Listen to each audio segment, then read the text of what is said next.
una parte, las promesas de Dios no tienen que ver con las promesas de los hombres. ¿Cómo son las promesas de los hombres? Efímeras, cambiantes, circunstanciales, no tienen peso y en la mayoría de las ocasiones son mentiras. Por otra parte, las promesas de Dios son firmes, son fieles, son eternas y son para los que creen. Por eso, hermanos, en esta mañana vamos a estar hablando en esta segunda parte del escándalo del Evangelio en Abraham, bajo el título La promesa dada a Abraham.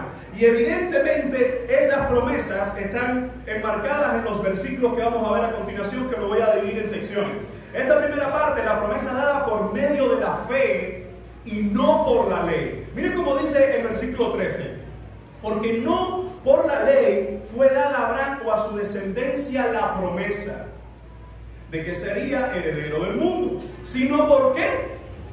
Por la justicia de la fe. Porque si los que son de la ley son los herederos, vana resulta nuestra fe, o resulta la fe, y anulada la promesa, pues la ley produce ira, pero donde no hay ley tampoco hay transgresión. Recuerden, Pablo ha hablado de la primera explicación, es decir, de esa palabra dada a los hombres, de esa fe, de esa justicia, que fue la sección anterior, la justicia puesta en Abraham, y ahora Pablo va a hacer un giro en su exposición en cuanto a la promesa. ¿Y a quién no le gusta una promesa? ¿A quién no le...? Bueno, de hecho, déjeme decirle que nuestras niñas, y sobre todo Ali, cuando nosotros le prometemos algo, hermano, hay que cumplirlo, haga lo que sea. Porque muchas veces nos dice, papá, recuerda que prometiste, y eso es algo donde tú tienes que enseñarle a ellos desde pequeño que las promesas se cumplen. Es cierto que nosotros podemos fallar, pero recordemos que nuestra imagen es la imagen de Dios, y si la imagen de Dios, cuando digo la imagen, es la imagen del Cordero, de crecer a la estatura del varón perfecto, y si Él nos promete y Él cumple, hermano, nosotros tenemos que cumplir nuestra promesa. Por eso es que hay veces que tenemos que pensar antes de hacer promesas. Así que vemos entonces cómo en esta sección el apóstol Pablo empieza a hablar de esa promesa por medio de la fe, y en la otra parte de la balanza él va a poner la ley. Dice, porque no por la ley, y fíjense cómo lo explica, no por la ley fue dada a Abraham o a su descendencia la promesa. La pregunta es, ¿cuántos años nosotros tenemos entre Abraham y la ley? Entre Abraham y la ley de Moisés. ¿Cuántos tenemos? Está por los 400, 500, 600. Fíjense que incluso el apóstol va a decir 400 años después. Recuerden que estamos hablando de Abraham. Recuerden que el pueblo, y esta parte es importante, ¿cuántos años estuvo el pueblo de Dios en Egipto? Y Abraham es mucho antes. De hecho, Abraham, siendo el patriarca, va a tener a Abraham, Isaac, Jacob, va a tener a los 12 hijos y va a seguir la descendencia, y en medio de la descendencia, por medio de esos hijos, va a llegar a Egipto, y allá va a estar alrededor de 400, 450 años. Es decir, por eso que algunos creen que estamos hablando de Abraham unos 500, y algunos hasta dicen hasta 600 años antes de la ley de Moisés. Ahora, fíjense cómo el apóstol está diciendo, porque no por la ley fue dada a Abraham. Ahora entendamos algo, hermano. La ley escrita es dada a Moisés, pero la ley estaba escrita en el corazón también de los hombres. Aun cuando los hombres no tenían la ley de Moisés, en su corazón había una ley escrita. Por ejemplo, ¿por qué José no se acostó con la mujer de Potifar? Porque era temeroso de Dios. Dice, ¿cómo puedo hacer esto yo contra Dios? Pero ¿dónde ese Dios no te ha dado ninguna ley por Moisés? No, pero Dios había mostrado esa ley en el corazón de los hombres. Pero la ley se legisla y se hace patente, visible, por medio de Moisés. Ahora, cuando Pablo está diciendo no por la ley, evidentemente el centro de atención está en la ley escrita de Moisés, pero dice, no fue por la ley dada a Abraham o a su descendencia la promesa de que sería heredero del mundo, sino por la justicia de la fe. Recordemos, como hablábamos en el tema anterior, que en qué momento Dios le hace la promesa a Abraham. ¿En qué consistía esa promesa? A ver, recordemos en los versos anteriores. ¿Cuál era la promesa? La promesa del hijo, la promesa de que su descendencia sería ¿verdad? Como las estrellas del cielo, la promesa de que por medio de él vendría un ungido en el cual serían benditas todas las naciones. Entonces, no es una promesa simplemente de ser papá. Hermanos, entendamos esto. Es cierto que el foco de atención para nosotros los hombres cuando vemos esta promesa está en que como un hombre de 100 años puede tener virilidad, para una anciana de unos 90 años, llegando también a los 100 años, pueda tener un hijo. Eso es milagroso, pero más grande que ese milagro es la descendencia que vendría por medio de esa línea, que evidentemente está hablando de una promesa que Abraham mira al cielo, pero se cumple en el que hizo el cielo, en Jesucristo. Así que cuando vemos esta parte, nos damos cuenta que el apóstol está afirmando que esa promesa, hecha a Abraham, muestra en su carácter que él era un hombre de Dios cuando le dice: no es por la ley por lo cual vendrá la promesa, sino que esa promesa de ser heredero del mundo sería por la justicia de la fe. Por eso esa frase que en los versos anteriores Abraham está diciendo, el apóstol lo menciona, Abraham dice: creyó Abraham a Dios y le fue contado.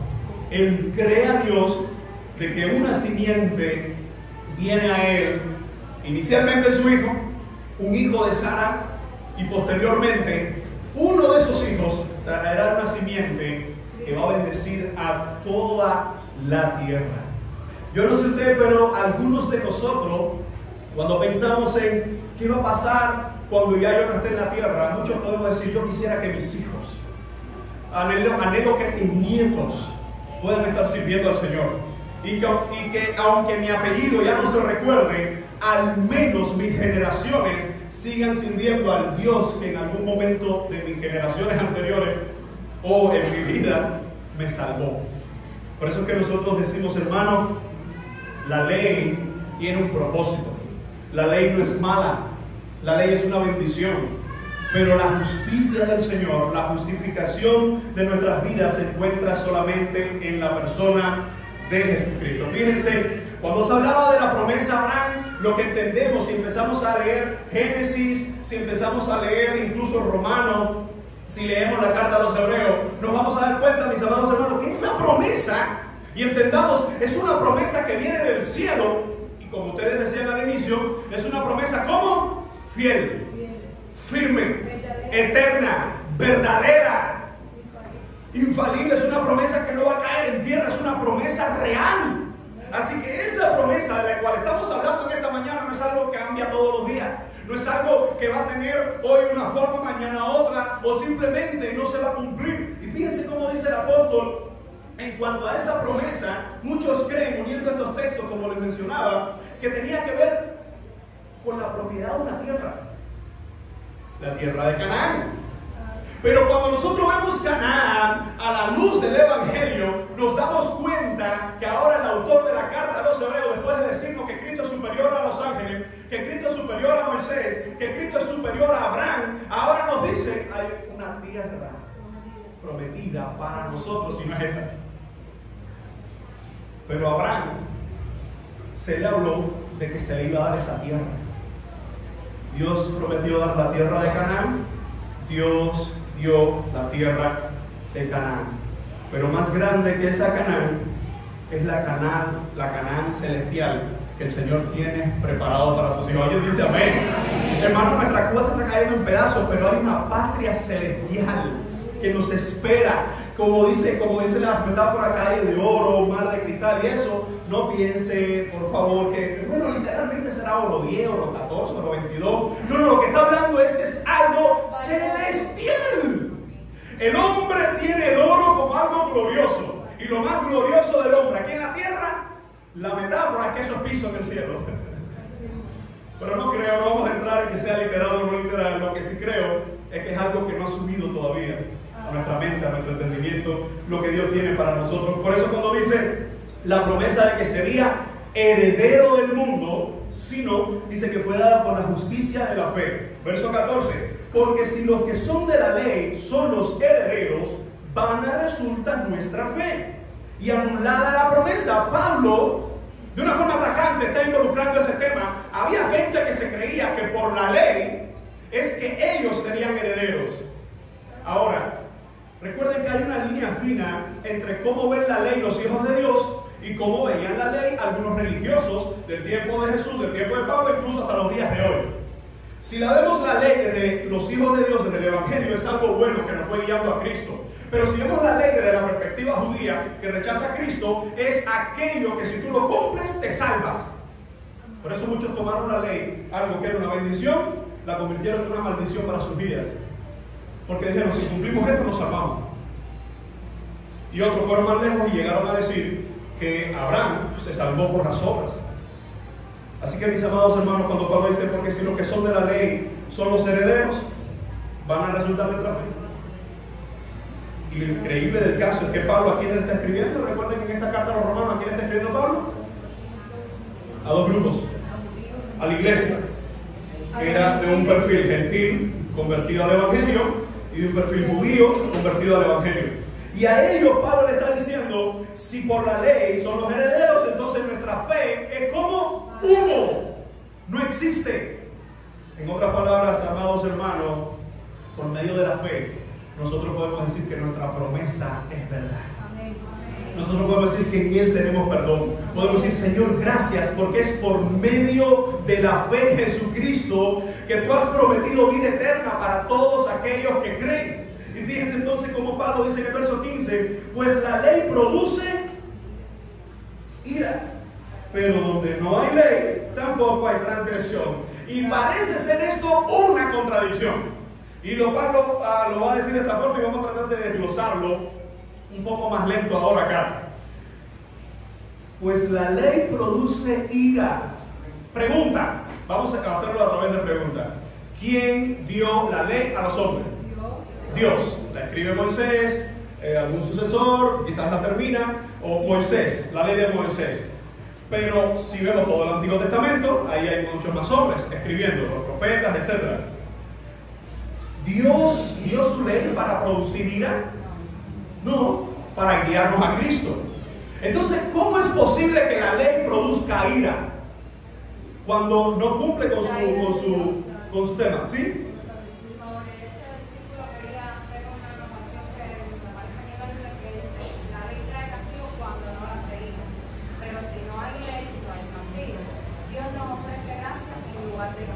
Así es, y es una nota muy coherente con lo que estamos hablando, porque lo que nos está diciendo es, la ley produce ira. ¿Cuándo produce ira?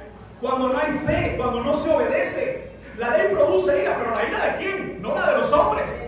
La ira de Dios, es decir, que la ley que Dios le dio al pueblo era para guiarlos hacia Jesucristo. ¿Y qué hizo el pueblo? Hermanos, pensemos por un momento en el Nuevo Testamento. En el Antiguo Testamento fue un desastre.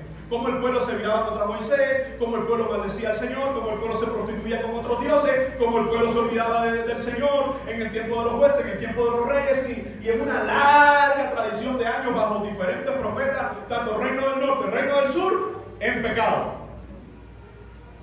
Vamos al Nuevo Testamento y tenemos al autor de la fe, a Jesucristo, a Dios hecho hombre, delante de los fariseos. ¿Y qué le decían los fariseos a Jesucristo? Este es loco, nosotros conocemos a sus padres, este es un endemoniado, este es el hijo de Belcebú, este es el príncipe de los demonios, este tiene una alianza con Satanás o con Belial. Miren todo lo que llegaron a decir los maestros de la ley. Así que lo que produce ira al Señor es su palabra puesta a los hombres y los hombres rechazando esa palabra. Por eso dice, pero donde no hay ley, tampoco hay transgresión. Si, por ejemplo, ¿cómo yo sé que cuando voy en bicicleta hay una señal de pare? ¿Cómo yo sé que tengo que pararme en ese lugar y que ese pare significa stop o parada obligatoria? Uno, porque quizás lo hemos escuchado, pero todo lo que hemos escuchado es porque hay una ley escrita. Y la ley dice, cuando habla de las señalizaciones, dice que la parada del pare, es decir, donde está el pare, la acción que uno debe tomar, ¿qué cosa es? Un stop, ¿cómo? ¿Cómo es un stop? Obligatorio. Fíjense, yo recuerdo hace algunos años atrás, cuando fuimos cuando fui a hacer el examen de tránsito, Lazarito se acordará que me llevó, porque evidentemente yo no podía ir. Yo sí iba, pero no podía ir porque no tenía todavía la licencia. Y él me llevó, fue conmigo cuando llegamos, papá. Y yo recuerdo que todo el mundo me decía lo mismo: mira, para la ley, tú sabes, porque a los estudiados usted sabe que hay un proceso riguroso, etcétera, que al principio a uno eso le molesta, pero después se da cuenta que es necesario. Es necesario que sea lo más riguroso posible. No extremista, que puede hay de todo. Es decir, pero es necesario que sea lo más riguroso. ¿Por qué? Porque si ponen a un irrespetuoso de las leyes, ellos dicen, no importa, si dale, pasa, ese mismo mañana puede matarte a ti, a tus hijos, a cualquier persona, provocar un desastre. Entonces yo recuerdo que uno se esforzó y estudiando no sé qué, pero todo el mundo me decía, si hay un parada obligatoria. Si hay un ceder el paso según la ley, no es obligatoria, pero debe tener una advertencia. Pero todo el mundo me decía, para igual. Si hay un ceder, ¿sí o no? Recuerdo Leo, Lodico, Nieto, todos los choferes de estos viejos me decían, tú paras en todos los lugares. Si hay una cebra, tú paras. Si hay de todo, incluso 2 paradas, me decían, 2 paradas, no hagas una, haz 2 paradas. La primera parada en la señalización, la segunda buscando visibilidad. Y era una cosa que tú ibas automático. Tú decías, pero si la ley escrita dice que al tercer el paso es ceder, pero si no viene nada puede seguir. Y todo el mundo me decía, haz una parada en seco. De hecho, los que no hicieron parada en seco los desaprobaron. No me preguntes por qué, yo no sé. Pero una de las cosas que aprendí con eso es, alguien también me dijo que no se lo recomiendo a nadie, me decía, mira, estúdiate lo que dice la ley, allí hace lo que ellos quieren que tú hagas y después manejas como te dé la gana. No creo que ese es el orden. Y así hay gente, yo he visto policías, yo he visto los responsables, a lo loco, y te pasan por adelante y dicen, ay, qué bonito, conmigo sí, pero si lo hago yo me matan. Bueno, personas, es decir, gente que estaba haciendo el examen, recuerdo uno de ellos que paró delante y había un carro que estaba como a 50 metros y él dijo, bueno, me da tiempo, y salió. Y hay un carro que siempre va adelante y cuando ven los motores van detrás. Y recuerdo que paró aquel oficial y le dijo, desaprobado. Ahí no se dijo nada y cuando llegamos le dijo, pero el señor trató de decirle, pero mira, pero yo saqué la cuenta y dice, tú no estás aquí para sacar cuenta. Tú estás aquí para parar. Y tienes que parar. Y yo dije, esto está feo. ¿Qué es lo que otra de las cosas que aprendí? Que la ley está ahí para respetarla. Te guste, no te guste, tú la creas de otra forma, la mires o interpretes de otra manera, la ley está para interpretarla. Incluso en la práctica se era más recio. En la práctica se era todavía más al extremo. En el ceder paso no importa, usted para igual. Hermanos, la palabra del Señor nos dice, pues la ley produce ira. ¿Por qué la ley llega a producir ira una vez más? Hermanos, la ira de Dios está sobre los hombres. Dios dio la ley para mostrarnos el camino a Cristo y aún así el hombre que hizo por medio de la ley llevó a la crucifixión a Cristo. Rechazó a Cristo. Hermanos, así es el corazón del hombre. Dios nos da señales, Dios nos da vías para mostrarnos su evangelio, para mostrarnos salvación, así como es el corazón del hombre. ¿Cómo son nuestros corazones? Te lo digo de esta forma, y si te ofende, que te ofenda, malo. Tu corazón y mi corazón es extremadamente perverso. Fíjense si es así, que el hombre puede estar recibiendo cosas buenas toda su vida. Una acción mala provoca un caos, una sola. Y eso nos recuerda que nuestra tendencia es hacia el mal. Por eso no digamos, ay, yo he escuchado gentes que han llegado a decir, ay, pastor, tú no has pensado, pobrecito el diablo. Ay, porque ese va a estar... Pero ¿cómo tú, hijo del cielo, vas a decir que pobrecito el diablo? Hermano, cada vez que usted ve gente que trata de ser más buena que Dios, es más mala que Satanás.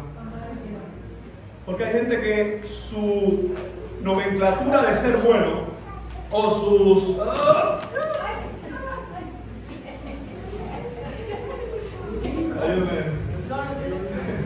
Los padres, por favor, de esa niña. Los padres están dando clases, así que los tíos, los sobrinos, oigan a esa niña. ¿Dónde nos quedamos? Hay personas que las cosas malas quieren volverlas buenas. Y no estoy hablando del mundo, a veces esto en la iglesia, por eso es que tenemos que tener cuidado. Ay, pobrecito fulano, pobrecito ciclano que está quizás haciendo estas cosas malas. No es pobrecito. Tu corazón y mi corazón no es pobrecito. Cuando nosotros estamos pecando contra Dios, hermanos, reprendamos esa autolástima. Ay, yo hice esto, pero es que yo no tenía otra forma. ¿Sabe lo que es eso? Eso es actuar pecado sobre pecado. Porque cuando le fallamos al Señor, hermano, estamos hablando de todo, yo no estoy hablando de nadie específico. Yo el otro día estaba orando y yo decía, bueno, si nosotros en los últimos 3 años hemos predicado Filipenses, después primero a los Corintios, que fue casi todo un año, y ahora estamos en Romanos, yo decía, es imposible que alguien de nuestra congregación en algún momento no diga, eso es para mí. Es imposible. Porque yo incluso preparando estos temas, yo digo, Señor, esto es para mí. Señor, trata mi vida con esto, trata mi carácter con esto. Por eso quiero hacer este análisis. Hermano, si usted cree que lo que se predica aquí está tocando tu alma, amén, porque primero tocó la mía. Es decir, esto no es para ofender a nadie, aunque esto ofende a todo el mundo. ¿Sabe por qué? Porque en tu corazón y en mi corazón hay una lucha contra el pecado. Y es imposible que se predique contra el pecado y nuestras almas no sean ofendidas. Decía un predicador que partió hace unas 2 semanas con el señor John MacArthur: si cuando hablas el evangelio la gente se ofende, no te alarmes por eso, porque la gente lleva toda su vida ofendiendo a Dios. Amados hermanos, cuando nosotros vemos la ley del Señor, cuando nosotros vemos el evangelio de Cristo, nos daremos cuenta que su palabra provoca ira en nosotros. ¿Sabe por qué? Porque ninguno de nosotros, no hay nadie, hermanos, en nosotros. No hay ninguno de nosotros que pueda por sus propios méritos o por sus propias fuerzas agradar al Señor. Y eso es una de las cosas que nos va a recordar que la promesa dada por medio de la fe es el plan del Señor para nosotros y nunca va a ser por medio de los méritos humanos. Miren entonces cómo dice esta segunda sección: la promesa es firme. Y quiero que esta palabra se quede en tu corazón y en mi corazón. La promesa es firme. Es la promesa del Señor. Si no fuera por sus promesas, ¿qué sería de nuestra vida? Si no fuera porque es Dios el que promete estar a nuestro lado, ¿qué sería de nuestras vidas? Yo estoy casi seguro que en los años que usted lleva en la iglesia, alguien, yo, otro hermano, tú mismo, hemos fallado unos a otros. Porque somos falibles. Y el problema no es fallarnos. El problema es quedarnos con ese dolor, o quedarnos sin pedir perdón, o quedarnos sin buscar la restauración. Amados hermanos, fíjense cómo dice Pablo en el verso 16. Por tanto, dice, es por fe, para que sea entonces por gracia. Hermanos, ¿en qué consiste la gracia del Señor? Es ese favor inmerecido. Pero si nosotros vamos a ilustrar esto correctamente, la gracia del Señor, ¿en qué se basa? Es el perdón de Dios, pero un perdón perfecto, no un perdón rencoroso. No puede ser perdón y rencoroso a la vez. Es un perdón perfecto por nosotros. Y todos los que estamos esta mañana acá, que hemos sido perdonados por el Señor, yo me pongo en primer lugar y podemos decir: Señor, si no fuera por tu gracia, tu fuego hace mucho tiempo me hubiese consumido. Señor, si no fuera por tu bondad, tu fuego hace mucho me hubiese consumido. ¿Sabe? Nuestros corazones son débiles. Ustedes recordarán hace 2 años atrás, cuando alguien estuvo, yo conversé esto con casi todos, la mayoría de ustedes, sí, cuando se nos dio la oportunidad. Yo les decía cómo mi fe fue puesta a un punto que yo decía: Dios mío, no puedo. Yo decía: Dios mío, todo lo que he predicado estos años, ayúdame a poder practicarlo ahora, porque lo he practicado en otras circunstancias, pero en esta, de ver a mi hija al morirse, ayúdame. Hermano, hace 10 días aproximadamente, cuando el tema de Lucía, yo en mi casa lloraba y yo decía: Dios mío, me parece que estoy viviendo lo mismo y me sigo sintiendo débil. Yo le he dado palabra de ánimo a Junior, a Mariela, pero por dentro decía: Señor, Padre, que no pase lo que puede ocurrir. Y yo decía: Dios mío. Y cuando alguien me preguntaba, todos son testigos, cuando me preguntaban, decía: mira, ahora, no te puedo dar datos de eso. ¿Por qué? ¿Porque yo soy bueno? No. ¿Porque nosotros somos buenos? No. Porque somos débiles. Somos mencionaré su nombre, pero alguien me decía de la familia, pastor, ¿está mal que yo llore? No, llora, porque yo estoy llorando y nadie me ve, llora. El pecado no es llorar o sentirse débil. El pecado es olvidar a Dios en medio de las lágrimas y en medio de la debilidad, porque nuestros corazones son débiles. Por eso cuando Pablo dice, es por fe para que sea por gracia, hermanos, si no fuera por la gracia del Señor, ninguna de nuestras batallas resultarían en victoria. Ninguno de nuestros dolores resultarían en victoria. Mire, le digo hasta algo más y termino con esta ilustración. Cuando el médico dijo eso, ahí que Junior no pudo llegar a tiempo por tantas cosas, pero Dios estaba al control. Y el médico dijo, no tenemos explicación. ¿Quiénes estaban ahí? Recuerda Carito y los que estaban, me dicen, no sabemos, esto no tiene explicación. Antes de que mi boca saliera, pero Dios sí tiene una respuesta para eso. Lo que vino a mi mente, ¿sabe qué fue? Qué cosa más grande. Oye, en este sistema de salud, ¿tú sabes lo que es que hagan un disco y como decían, no se ve, que estuvo ahí, no, que la fractura, no, que no sé qué? Y yo decía, qué cosa más grande que en eso salga, porque se veía como un tumor, ¿sí o no? Se veía una cosa que era como un tumor. Y en mi mente, eso fue en fracciones de segundo. Nada, eso fue que se equivocaron. Oye, ¿cómo que se equivocaron? Puede ser, yo no sé, hermano. Pero yo sé que Dios está por encima de todas esas cosas.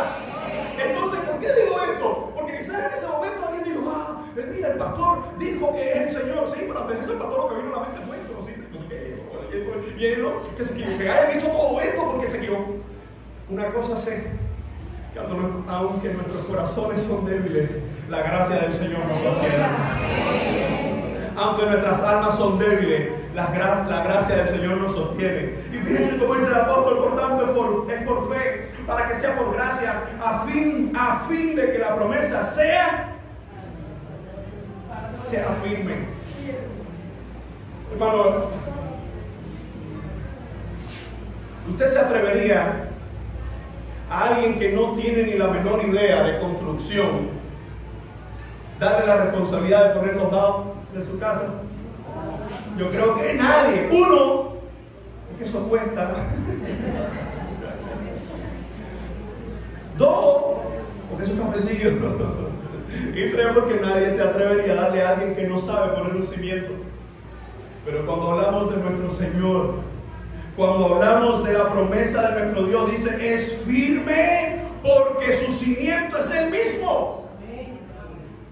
Cuando alguien dice algo, tú dices, ¿qué yo puedo esperar de esta persona? Si esta persona te dice esto, hace lo otro. Si esta persona dice una cosa y es mentira. Pero cuando es una promesa de parte del Señor, amada iglesia, y sobre todo aquí está hablando del tema de la salvación, el tema del evangelio, dice, sino también, dice, debemos entender que la promesa sea firme para que toda su descendencia, hablando de la descendencia, no solamente para la que es de la ley. ¿Quién es la descendencia de la que viene por medio de la ley? Todos judíos. Dice, sino también para la que es de la fe de Abraham, el cual es Padre. Y ahí entra el nombre de todos los creyentes, los gentiles.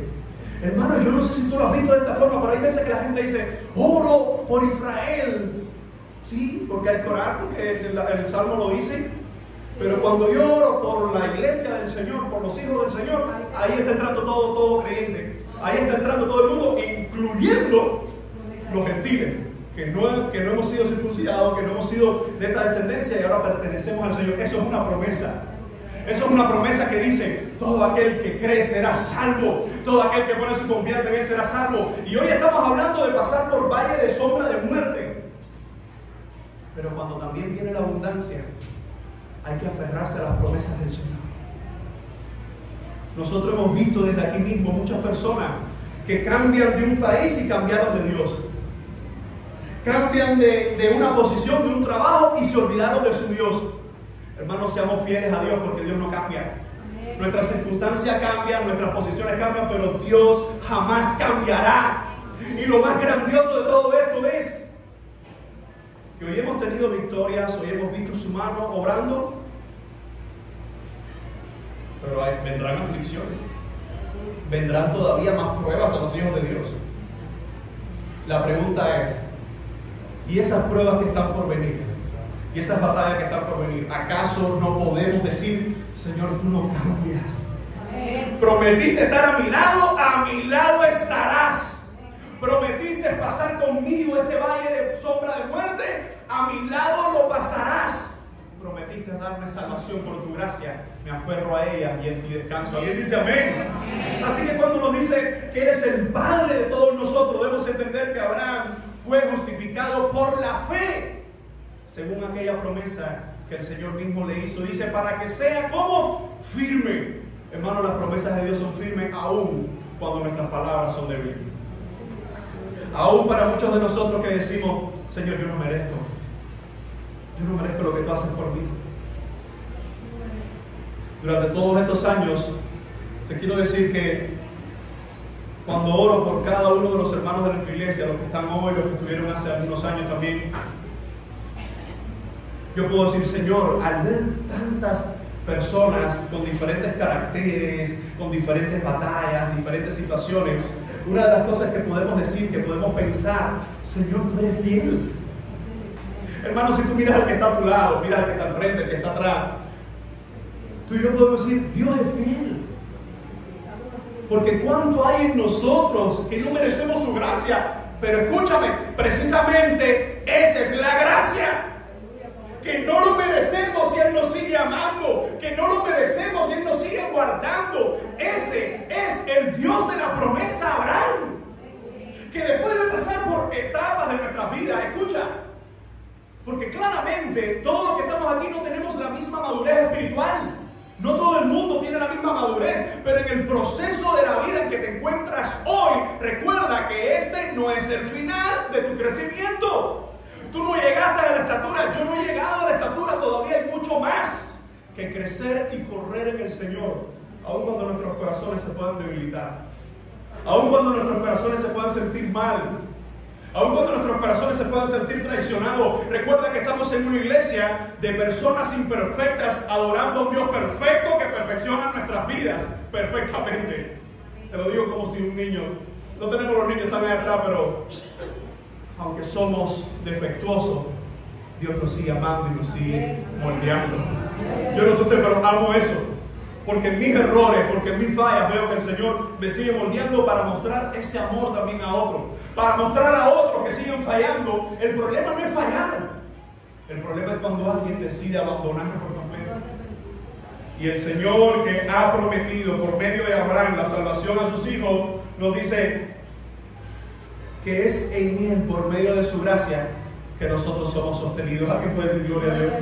Mira entonces cómo dice el verso 17, como está escrito: te he puesto por padre de mucha gente delante de Dios, a quien creyó, el cual da vida a los muertos y llama las cosas que no son como si fuesen.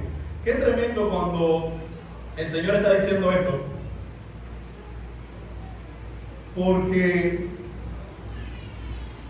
Dios ve a un muerto y ahí no hay vida. ¿Usted recuerda cuando Cristo, este es el ejemplo que venía a mi mente, ¿usted recuerda cuando Cristo está parado frente a la tumba de Lázaro? Ahí hay un muerto. Yo no sé usted, pero a los muertos no se le habla, aunque hay gente que le habla a los muertos. Cuando alguien parte de esta tierra, no anda por los rincones. Cuando alguien parte de esta tierra, o está en la presencia del Señor, o está en un lugar de condenación. Ya. Uno u otro. Ya. Pero fíjense entonces, como dice, el cual da vida a los muertos y llama las cosas que no son como si fuesen. Cuando Cristo se encontraba frente a la tumba de Lázaro, había un muerto, y Cristo dice, Lázaro. Yo siempre me he preguntado por qué menciona a Lázaro. Hace muchos años yo escuché a alguien que había dicho, ni recuerdo quién, pero decía, ¿tú sabes cuántos muertos había en esa zona? Era un peligro. Si él decía, muerto, ven fuera, se levantaba. Él no especificó, salía todo el mundo. Porque es el dador de la vida, el que creó la vida, el que sostiene la vida, el que guarda nuestras vidas. Está diciendo Lázaro, pero recuerda que ahí hay un muerto. Recuerda que ahí no hay vida, pero es el dador de la vida, el único que tiene licencia para hacerlo. Pero así cuando nosotros empezamos a ver los milagros del Señor, cuando nosotros empezamos a ver la obra del Señor, las cosas que no son, hermanos, cuántas cosas hoy nosotros tenemos que decimos, esto ya no tiene solución. Un matrimonio destruido, una relación con los hijos que no hay cómo solucionarla, hijos lejos del Evangelio, tantas cosas que nosotros decimos, esto no puede ser. Nuestro Dios es el que llama las cosas que no son, las cosas que no pueden ser, las cosas que son imposibles, dice el texto, como si fuesen. A los que están perdidos en pecado, Él los llama a la salvación porque en Él solo es posible. Así que dice entonces el verso 18, Él creyó en esperanza contra esperanza para llegar a ser padre de mucha gente, conforme a lo que se había dicho, así será tu descendencia. Un anciano de 100 años, un anciano ya en la parte de su vida, donde no hay virilidad, donde no hay, ya se acabó el placer, la mujer nunca ha tenido hijos, no puede tenerlo, y es anciana, porque dice, bueno, es joven. Y en medio de eso, dice el verso 19, y no se debilitó en la fe. ¿Por qué será que cada vez que alguien tiene pruebas y tiene problemas en la vida se debilita en la fe? Porque somos humanos, débiles, defectuosos. Pero aquí hablándonos de nuestro padre Abraham, dice, no se debilitó en la fe al considerar su cuerpo. Dios le dice, tendrás multitud de hijos. Él ve su cuerpo, él sabe que ya no hay virilidad, ya no hay nada que un hombre pueda hacer. Y dice, no se debilitó en la fe al considerar su cuerpo. ¿Por qué Abraham ve su cuerpo, lo ve débil y no se debilita? ¿Cuándo es que nos debilitamos? Cuando vemos las promesas de Dios, la palabra del Señor, y quitamos la vista de ahí y la ponemos en nosotros. Y en vez de ver que Dios es el que promete, que Dios es el que cumple, estamos viendo los problemas, estamos viendo la miseria, estamos viendo la debilidad. Y fíjense cómo dice, siendo de casi 100 años, por si acaso Pablo está recordando esto a la gente, o la esterilidad de la matriz de Sara, hermano, todos los pronósticos, todas las estadísticas, todos los exámenes médicos, todos los consejeros, todo iba en contra de un hijo. Y eso fue lo que creyó Abraham. Tendrás un hijo. Mira, cuenta, no puedes contar, así será tu descendencia. Y le creyó a Dios. Porque Abraham no estaba, dice, de alguna forma lo va a hacer. De alguna forma, era imposible. Dice, de alguna forma lo va a hacer. Dice, tampoco dudó por incredulidad de la promesa de Dios, sino que se fortaleció en fe. Y me encanta la frase de Pablo, dando gloria a Dios. Hermano, ¿cómo están nuestras vidas delante del Señor? Nosotros, ¿cómo es nuestra fe delante del Señor? Porque cuando pasamos todos aquí, todos, sin excepción de nadie, todos los que somos salvos, si hay alguien que no es salvo, no ha pasado por nada esto, pero todos los salvos hemos sido perdonados por Jesucristo, todos los que estamos aquí, hemos pasado por valles en nuestra vida que nos debilitan todos. Momentos de nuestras vidas que nuestra fe flaquea. Pero en medio de eso, aprendiendo de nuestro padre Abraham, salvando las distancias, porque en nuestra debilidad nos fortalecemos para con el Señor, pero la fortaleza de Abraham era para creer la promesa de parte de Dios, para tener garantía y justificación de parte de Dios. Y fíjense cómo dice, plenamente convencido de que era también poderoso para hacer todo lo que había prometido. Tú me has dicho que voy a tener un hijo.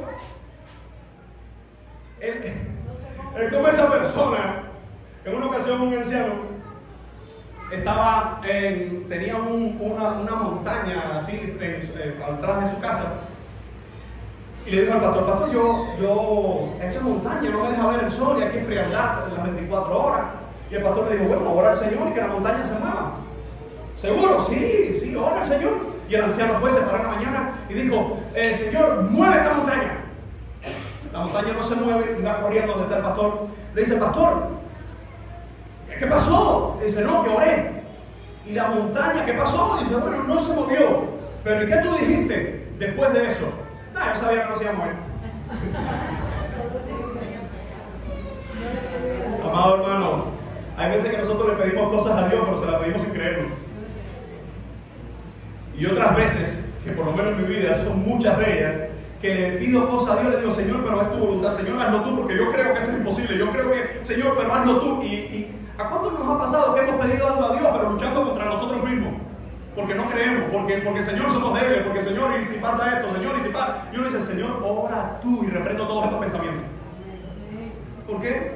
Porque nuestra mente, nuestro corazón, hermano, todavía lucha contra el pecado. No sé si a usted le pasa, pero el corazón de Abraham, en medio de su debilidad, en medio de todo esto, dice, tampoco dudó por incredulidad, sino que él creyó en la promesa de Dios y se fortaleció dando gloria a Dios, plenamente convencido de que era también poderoso para hacer todo lo que había prometido, por lo cual también su fe, vuelve a aparecer la frase. Esta frase aparece en este texto en varias ocasiones, diciéndonos algo. Por la fe de Abraham, el crédito se le fue puesto. El crédito le fue puesto desde el cielo, justificado. ¿Qué fue lo que hizo? Creerle al Señor. Y eso nos lleva a la última sección. La promesa se extiende a nosotros. Como fue en Abraham, así se extiende a nosotros. Y mire cómo dice el verso 23. Y no solamente con respecto a él se escribió que le fue contada. Es decir, Pablo ahora dice, pero no es solo Abraham. Recuerden que en los primeros versos, Abraham, siendo uno de los héroes para muchos de ellos, dice, no era Abraham, era el Señor. Por eso que hemos titulado a todas estas dos predicaciones el escándalo del Evangelio, porque era un escándalo. Es decir, él toma, ¿quién es ese hombre que se ha convertido en un héroe para ustedes? ¿Abraham? Él no era nada, era un incircunciso. ¿Cómo? Pero él creyó. Y por medio de esa fe la gente empieza a decir, la iglesia empezó a decir gloria a Dios, porque es por medio de la gracia, es por medio de la fe. Y ahora dice, pero esto no es solamente con respecto a él. Dice el verso 24, sino también con respecto a nosotros. ¿A quién está hablando el apóstol Pablo primariamente aquí? ¿A quién? ¿A quién se está refiriendo con a nosotros? Primero, a los creyentes de Roma. Y a Pablo, con sus colaboradores del Evangelio. Pero Dios, previendo de que esto iba a ser dado para todos los hijos después que viniéramos y que creyéramos en Él, también es para nosotros, hermano. Mira el que está a tu lado y dile, esto es para nosotros. Dice, el Evangelio, la salvación, la gracia también es para nosotros. Fíjense cómo dice, sino también con respecto a nosotros, a quienes ha de ser contada. Recuerda que esa frase, le contó, le fue contado, le ha sido contado, le fue contado. Todo eso, el verbo que veíamos en la clase anterior es un verbo pasivo, que lo que nos recuerda es, Dios pone de su crédito en nosotros, y cuando nos mira, no nos ve a nosotros, ve a Jesucristo. Por eso que digo, Señor, gracias, porque si me vieras a mí, qué desastre. Señor, gracias, porque sí. Hermano, sí. Hermano, estamos aquí por la gracia del Señor, hermano. Por su gracia que somos perdonados. Es por su gracia. Por eso que nadie, absolutamente nadie puede decir, yo soy el más espiritual de esta iglesia. Yo soy el más bueno que tiene esta iglesia. Si no fuera por mi fuego hubiese caído vergüenza para acá. No. A pesar de que tú estás aquí, no ha caído fuego. Debería ser la oración. A pesar de que estamos aquí, no ha caído fuego. ¿Por qué? Porque la gracia del Señor ha sido puesta en nuestra cuenta. Es como que nos levantamos y bueno, aquí hay gente aquí que es americana, porque cuando puse este ejemplo lo puse con nacionales. Y todos los ejemplos que traté de poner, ninguno calificaba. Pues, ¿recuerdan cuáles fueron los ejemplos? Imagínate que tu tarjeta de MLC te la recargan. La gente dice, eso no sirve, la toco con otra. Bueno, imagínate que te recargan la que sea, no sirve. Porque incluso, te digo la verdad, dije, no, y si te ponen, no sé, 500,000 pesos, y dices, ¿y cómo lo saco? Te das cuenta que aquí no queda bien con esos ejemplos. Pero imagínate tú allá, que estuvimos hablando estos días, la cuestión de economía y de eso, que te levantas todas tus tarjetas yo no sé de lo que estoy hablando, pero más o menos tú adaptas todas tus tarjetas de crédito y usted tiene aquí 500 millones de dólares y te lo ponen invertido, te lo ponen en banco, te lo ponen en inversiones, te lo ponen en raíces, te lo ponen en gratis. Está con los ojos aguados, muchachos. Pero este es el punto, hermano. Que cuando uno ve los requisitos, ¿y cómo sé que voy al cielo? Escúchame, no hay ningún requisito de lo que hayamos hecho que nos lleve ahí. Pero cuando hacemos la pregunta, ¿cómo sé que voy al cielo? No miremos nuestros requisitos, sino miremos los requisitos de aquel que murió hace 2000 años en la cruz del Calvario, resucitó, está sentado a la diestra de Dios y viene otra vez por su iglesia. Cuando el Padre mira mi vida, ve los méritos de Cristo y el Padre dice, le he contado por justicia. porque creímos. No es que alguien va por la calle y de pronto, venga acá que te voy a poner el crédito. No, porque el Evangelio llega, da la posibilidad de responder en fe, y la gracia y el arrepentimiento y todo el paquete de la salvación es puesto por gracia. Nosotros lo único que hemos hecho aquí ha sido creer y arrepentirnos de nuestros pecados.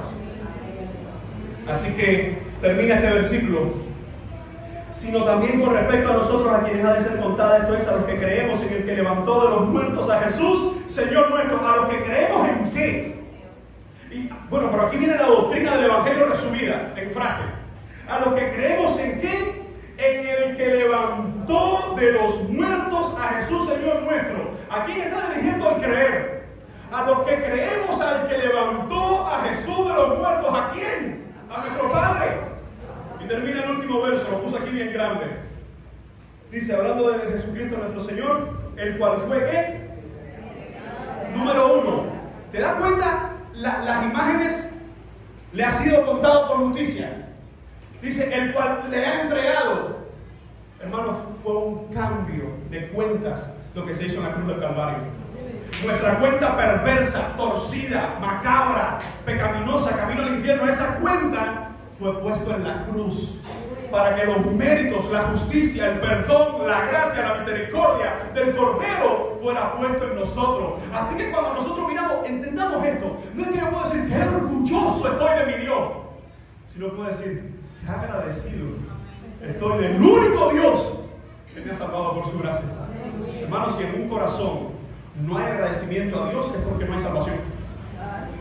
Porque todos los que hemos sido salvos, todos los que somos perdonados, estamos más que agradecidos al Señor. Y fíjense cómo dice, el cual fue entregado por nuestras transgresiones. Recuerda que Él no conoció pecado, pero fue tentado en todo, según la carta a los Hebreos.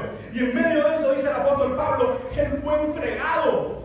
Yo no sé a cuánto les pasa, pero cuando uno ve esa película, sobre todo esta de Mel Gibson, que yo creo que es una de las más sangrientas, incluso fue considerada por algunos críticos como una película de terror, por la parte de, eso fue impresionante, la parte de la muerte, cuando le están ahí azotando y le están desgarrando, eso fue unos efectos especiales, pero yo no veo los efectos especiales y decía, quizás no fue así, pero lo que sí estoy claro es que hace 2000 años Él sufrió.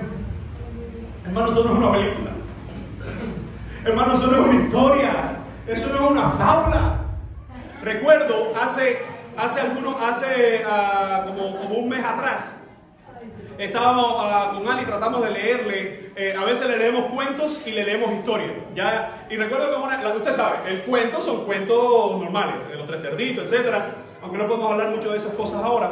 Le leemos algún cuento de estos famosos. Cuando hablamos de historias, estamos hablando de historias bíblicas. Y en una de esas noches le digo a Ali, muy bien, vamos a leer la historia de hoy. Vamos a leer la historia, y era algún personaje del Antiguo Testamento, no recuerdo si Adán o Abraham. Y cuando le digo, vamos a leer la historia de este personaje, y dice, papi, el cuento de fulano. No, mami, no es un cuento. Esto no es un cuento. ¿Por qué? Porque leemos cuentos, historias. No, mami, el cuento es algo que no ocurrió. Alguien que se escribió para entretener a las personas. Pero esto es real. Estas personas vivieron. Amados hermanos, cuando vemos la muerte de Cristo, Él fue entregado de una forma real por nuestras transgresiones.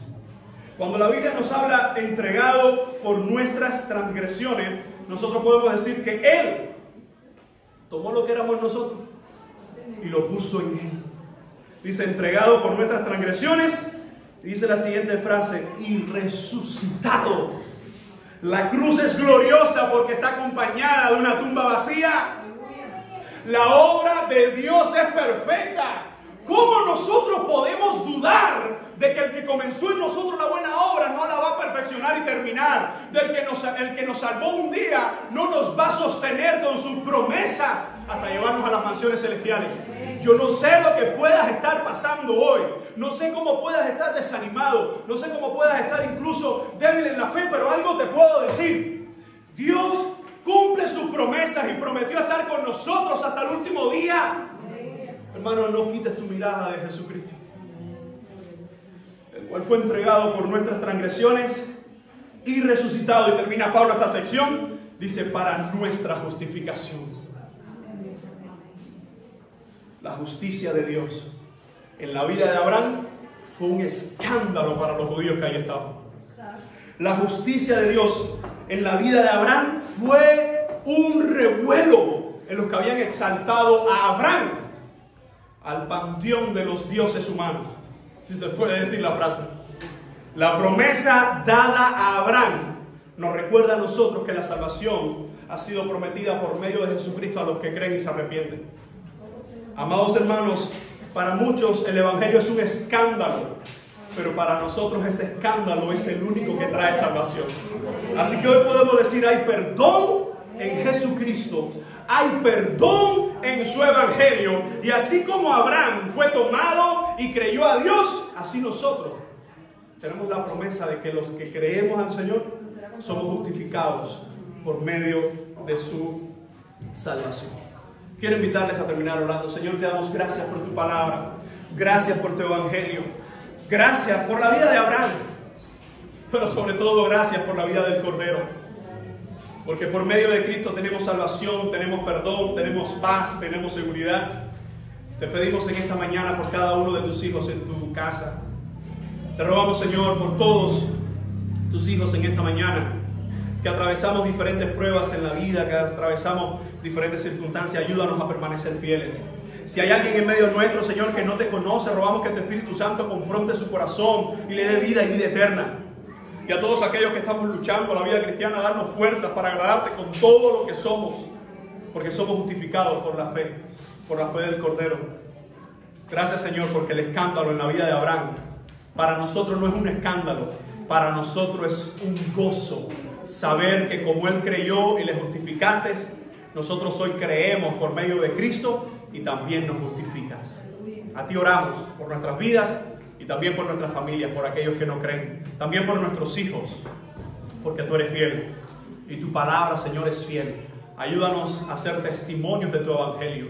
Ayúdanos a que nuestras vidas sean también un testimonio para otros que puedan venir a ti. Como creyó Abraham, creemos nosotros y que ellos puedan también creer. En el bendito nombre de Jesús te damos gracias y te decimos amén.